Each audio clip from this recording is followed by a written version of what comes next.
The Texas Parks and Wildlife television series is supported in part by Texas Parks and Wildlife Foundation, conserving the wild things and wild places of Texas thanks to members across the state. Additional funding provided by the Toyota Tundra. Your local Toyota dealers are proud to support outdoor recreation and conservation in Texas. Adventure, it's what we share.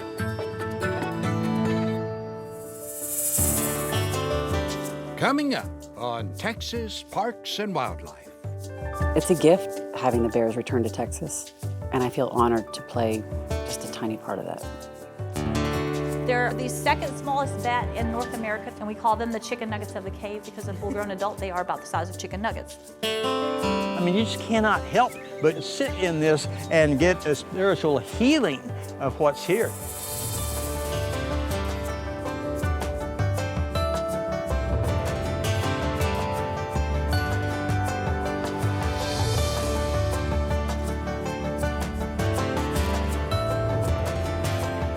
Texas Parks and Wildlife, a television series for all outdoors.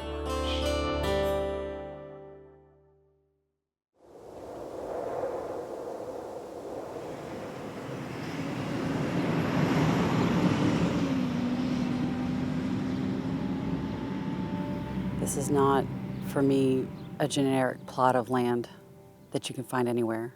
The fact that it is heavily bear populated means it really requires additional consideration for its future.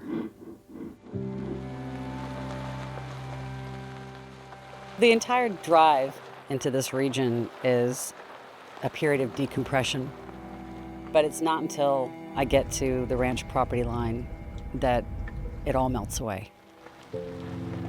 Because this place is my own little slice of heaven, I come here and I've had some seriously profound spiritual experiences here.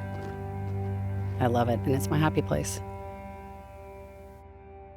Life in the big city is challenging, and you get bogged down in the daily grind. I was searching for a way to feed my soul. I never thought it would be this place, but this is absolutely where I come to feed my soul. So this ranch is part of the Trans-Pecos region, Chihuahuan Desert, and fell in love with Big Bend about 2.5 years ago and knew I wanted, at the time I thought, to own a part of it. But I've since discovered that I'm really not owning the land, but I'm more of a steward of the land. Time to check the game cam. There are 5 game cams operating on the ranch. Come out and I check the cameras, replace the cards, replace the batteries. Is it gonna be another bear? Is it gonna be 10 bears? And that's it for that one. It started out with 1 or 2 trail cams just to see and set up the trail cams before we saw any bears.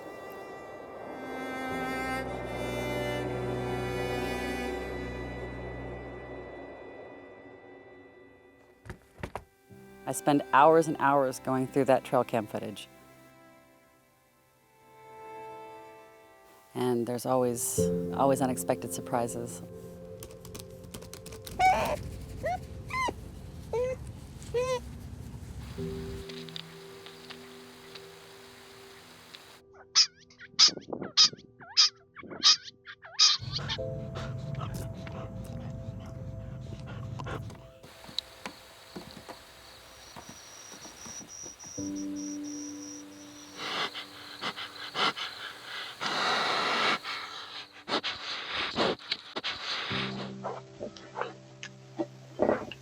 Some of my favorite footage comes from one particular camera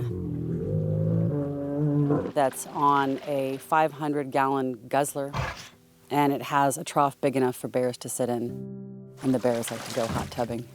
They're the most fun to watch. Because I love bears.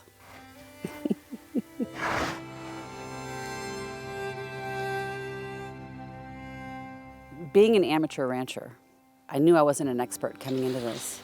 Without really knowing how many bears there were around, I was starting to feed. And the bears came. And I realized at some point, after consulting with the Borderlands Research Institute people, that it's not the best decision for the bears to make them dependent on the food coming from the feeders, that they need to learn how to forage in nature. And I stopped.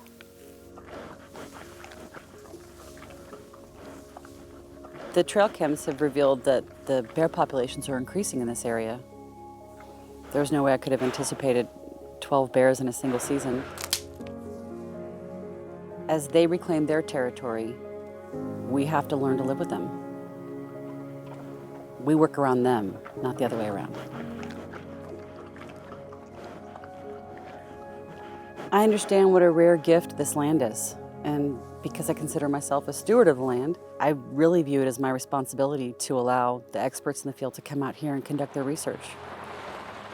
I came into contact with Matt Hewitt from BRI. He had asked if he could come out and capture bears for the purpose of tagging and collaring them, and of course I said yes. Well, it looks like they ate all the donuts out of the front and everything we threw here. Looks like we got some bear tracks here going through the old seed. Yeah, he's definitely been here. I wonder what's on the camera. Yeah, there's definitely some activity around here. All right, here you go. We'll look at that one on the phone and see if there's any bears on it. Vultures.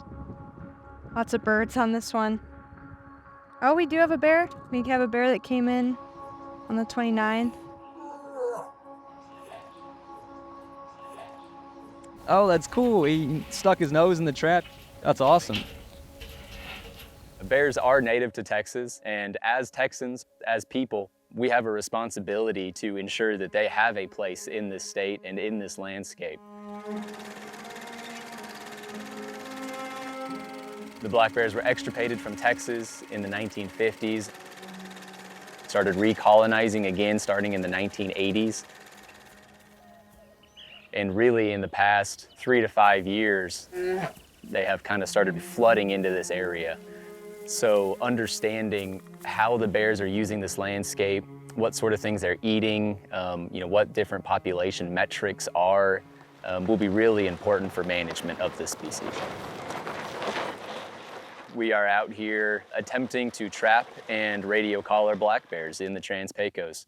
We have 4 culvert-style traps that we are monitoring, and hopefully we get a capture today.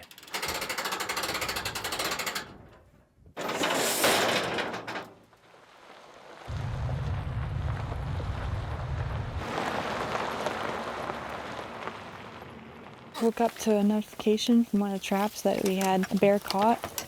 So we ran out here this morning and we got a young bear we're gonna work up soon. So right now we are pulling up our anesthetic drugs to make this bear go to sleep. So I'll go around the front and tap and talk to try and get the bear's attention if you want to go around the back of the trap. Yeah, sounds good to me. Okay. My favorite part about all this is walking up on a bear in a trap. There's just something very majestic about, seeing a 200, 300-pound animal looking at you. It sparks something in you. Hey, bear. Psst, psst, psst, psst, psst. Hey, bear. Over here, bear. Over here, right here. Over here, bear. Got her. We should see what we call first effects within about 5 minutes, where he just starts to get a little out of it, and then should be what we call safe to handle at 15 minutes. It's not a bad thing to give him 20 minutes. Then we'll tickle the ear. Boys, laid out beautifully. The ear response is the last thing to go away and the first thing to come back. We tickle their ear and they don't move their ear. We know that they're safe to handle. That's when we'll go in, blindfold him, get him out, get him on the tarp, get him positioned to start our procedure. Pulse is 44 beats per minute. Rear width is 9.5.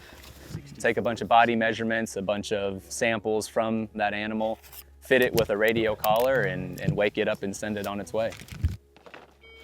This project is going to be a 5-10 year duration, and at the end of which I hope that we can compile enough data and hand over the information necessary for the management of this population. Now giving the reversal agents to our anesthetic drug, this allows the bear to wake up and go on her merry way. This is our first female in Texas since I got here. They had one more before, but other than that, we've been only catching males, so this is very exciting. We got 2 females now. Yes.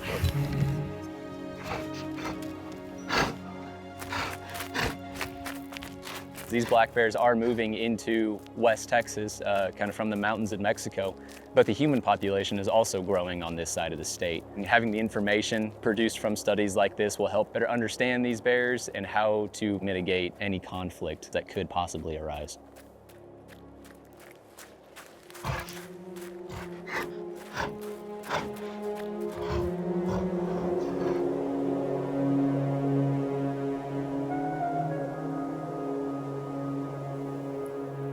This place feeds my soul in a way that I could have never anticipated. For a region that people consider to be desolate with not a lot to offer, it's given me more than I ever could imagine. It's a gift having the bears return to Texas. And I feel honored to play just a tiny part of that.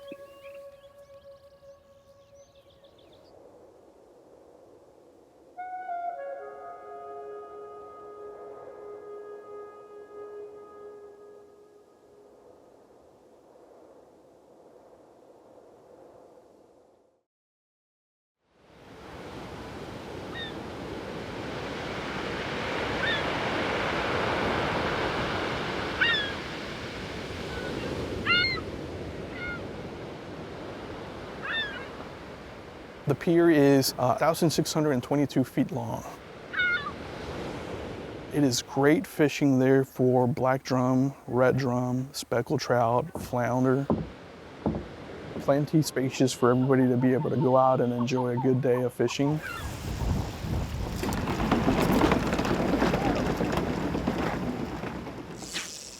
Wow, Dad, that was a far cast. Jeez.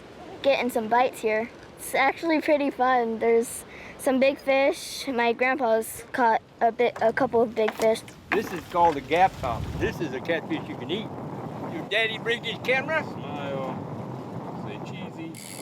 I'm getting some good bites. Reel it up, baby. Really strong fish. It's really cool. It's actually my first saltwater fish.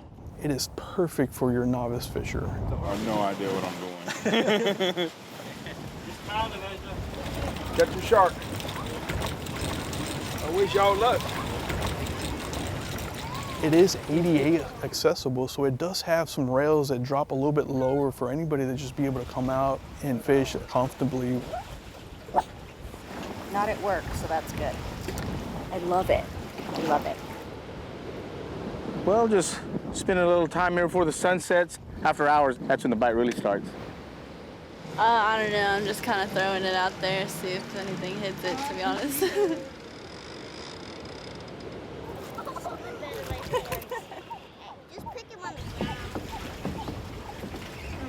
We do have an overnight activity permit that allows you to stay past 10 p.m. so you can fish all night long at the fishing pier. That's speckled trout. The part I like the most is whenever we catch a fish, Lalo or Pop take a picture of it. It took about 1 second before I freaked out. I also freaked out. I was like, we're going to put it back in the water. Whatever. Get a fish yet? Baby. Oh, it took your bait. Man. Later in the evenings, the popular spot at the fishing pier is towards the end of the pier. I mean, it's only 10 minutes in. I saw my pole, getting bent. I pulled it back, and sure enough, I had that big black drum. It was awesome. We have a lot of our seasoned anglers that like to come out. And what they're doing is they're fishing for black drum. First fish of the night. They're bringing these big monster black drum and they're just basically measuring those, taking pictures, and then just releasing them back into the water. So that is a popular spot. All right, let's throw them back. Big old, big ugly. 41-inch drum. Wanna catch it? Ooh, slimy. Guessing the stairs would be the best way to let them down, huh? Oh. What next? I don't know. Hopefully another one just like that.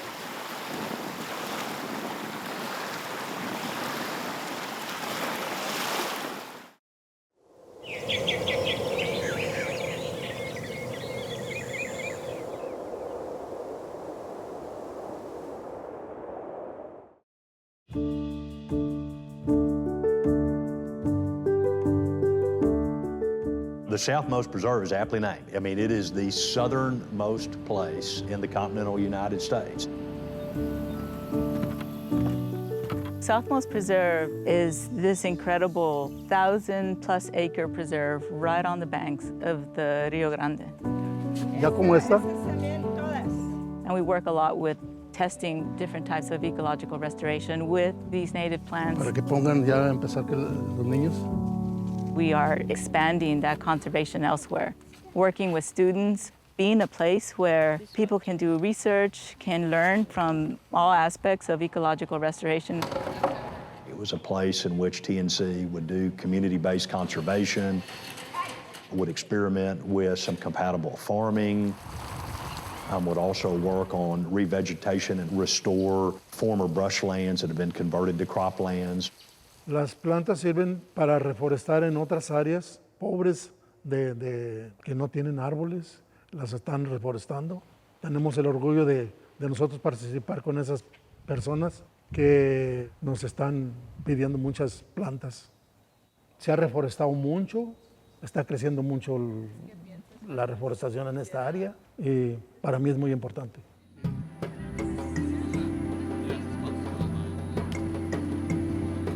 We ultimately put together this public-private partnership to acquire the ranch and have some of it go into the Lower Rio Grande Valley National Wildlife Refuge, and then the Nature Conservancy to keep the largest portion of it as kind of an acre preserve in the valley.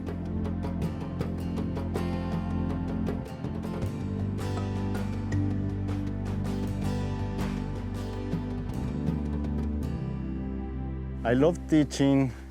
It makes me keep feeling young. The interaction with a new crop of students every year, different faces, different interests is rejuvenating, I would say. One of our main projects is a native plant nursery where we collect native seed from the forest here at the preserve. This process right here is us sorting the seeds, and that's what we're doing right now. We are removing the hard shell, so we're just left with the seed that we can then plant. One seed from the simple seed that we first started, that led to thousands, and I think each plant or in each individual work that we're doing towards creating a more sustainable future makes a difference.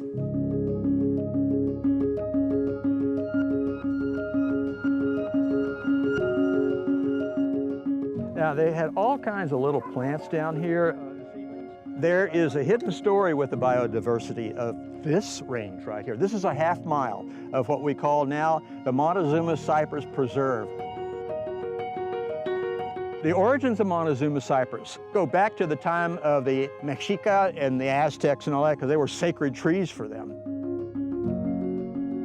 And this is unique as a biosphere. There are plants here that do not go any further north than here. This is the absolute last stand of what you call planted by the hand of God, because you see them throughout the valley and they're planted by the hand of man. We hope we're a model for other areas, adding more pieces of the puzzle that was destroyed years ago from urbanization or agricultural production. I'm from South Texas, I grew up here. This is protecting home. And the diversity of habitats and wildlife, it's got it all. It's got plants, it's got herbs, it's got mammals. And at the end of it all, it's beautiful. I mean, you just cannot help but stand, sit in this and get a spiritual healing of what's here.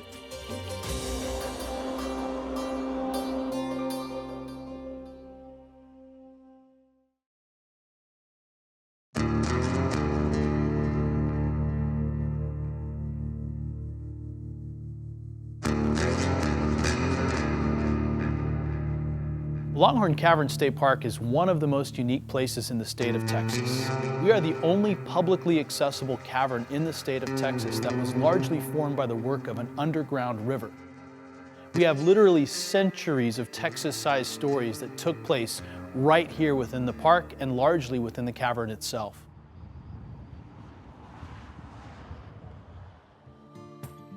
I can think of really nowhere else in Texas where you can walk in the footsteps of Civil War era bat guano miners, nuclear fallout shelter survivors, underground dancers, and live entertainment from the 1930s. All of it happening right here in Longhorn Cavern. And you can learn all about it on a cavern walking tour almost every single day of the year. Geologists believe that the rocks that surround this cave are about 500 million years old, but the cave itself is relatively young, just a few million years old, and so we still have a lot of growing left to do here. Watch your head, your tall ones, because it does get low right here for a second. So I'm going to show you one of the bats we have in our cave. They're called tricolor bats. There are the second smallest bat in North America, and we call them the chicken nuggets of the cave because in full-grown adult they are about the size of chicken nuggets. We are one of the best places in Texas to be able to get up close to bats and really admire these interesting creatures at a distance and a level of depth that you just don't get other places. There's more to do here than just see the cave. We have over a mile of walking trails, plenty of green space, picnic areas, lots of things to do here. Longhorn Cavern State Park opened Thanksgiving Day of 1932, but in 1934 things really started to change when the Civilian Conservation Corps arrived to begin a formal excavation and development of the park. The CCC removed over 3,000 dump truck loads of debris. The CCC, when they came in to remove the debris, all the work they did was all done by hand. There was no machinery that was actually inside the cave. They removed everything with 50-gallon buckets, 5-gallon buckets, shovels, pickaxes. They used levers up top to pull it out of the sinkholes that we have in the cave. They installed our first lighting systems. They laid down the first trail surfaces. They built Park Road 4 up above ground, and they also built some of the beautiful CCC-era buildings that we have here on the property. There's really a lot for visitors to take in, and the historical significance of what the CCC did here is pretty amazing.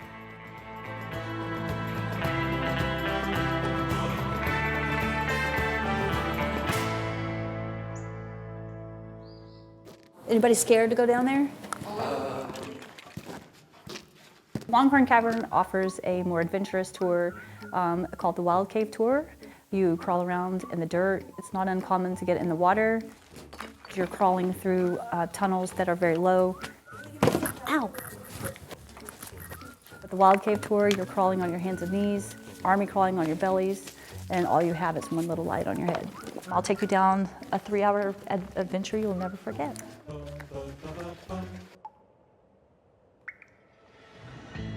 Longhorn Cavern State Park makes a great day trip. If you're looking to come out into the hill country to explore some of the diverse topographies that we have in the hill country, we're a natural stopping point on any hill country itinerary.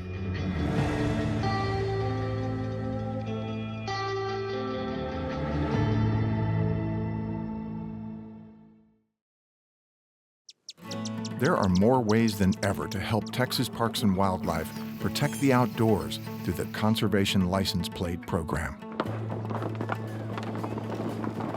More than $9 million has been generated from the sale of these plates, funding wildlife research and big game restoration, protecting native species and their habitats, studying fish populations to improve Texas fishing. How do you like that? Improving Texas state parks through reforestation and other projects. We got one. Yes, yes. Every plate on a car, truck, trailer, or motorcycle means more money to support wild things and wild places in Texas.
This series is supported in part by Texas Parks and Wildlife Foundation, conserving the wild things and wild places of Texas thanks to members across the state.